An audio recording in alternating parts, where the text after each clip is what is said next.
I'm working on a GE Smart Dishwasher with hidden controls. Again, GE Smart Dishwasher with hidden controls. This is everything you're gonna need. A towel, you're gonna need paper towel if you don't have a vacuum or wet vac. I got a small one, but I'm gonna show you the basics without using the wet vac. 1/4 inch nut driver, flashlight. I already started the process, but I'm gonna go over it again for you guys. Just pull the rack out, get it out your way. Got your flashlight. There are two tabs. When you look into the dishwasher, there are two tabs, easy. Pop them out, twist it to the left, righty tighty, lefty loosey.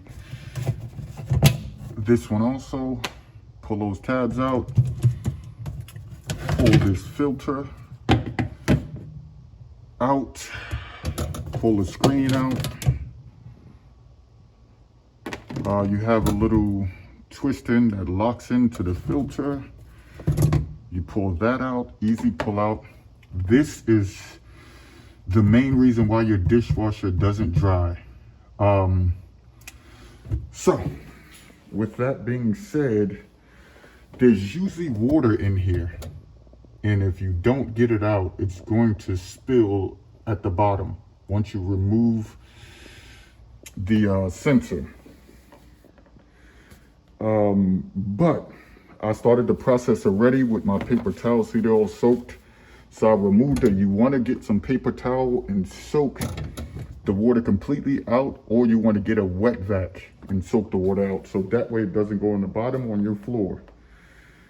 Because once you remove those two 1/4 inch screws, see they're down there and there's one on the other side.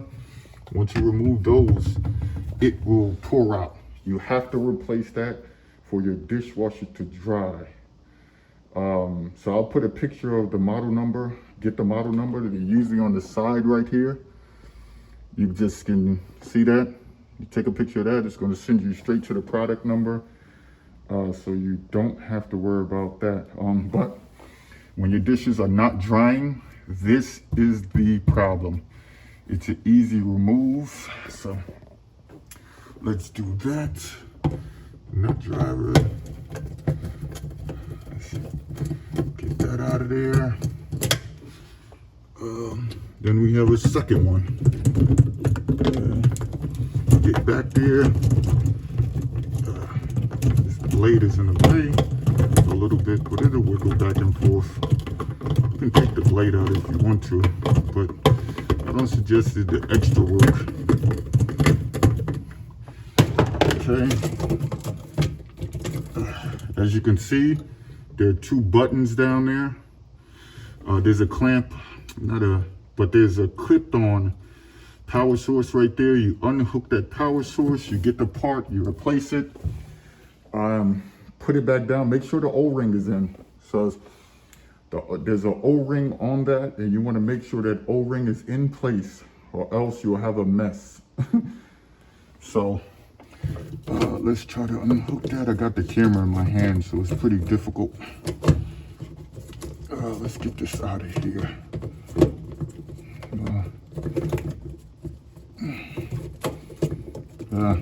So I'll have to show you guys. I'm gonna pull it out, but 1 second. Okay, we're back. See, took the cover off.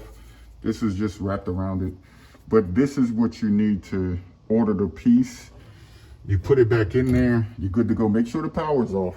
Make sure you always turn the power off before you work on anything. See that little O-ring right there? That O-ring, you want to make sure that's on when you put the new piece on. Make sure that's locked in place.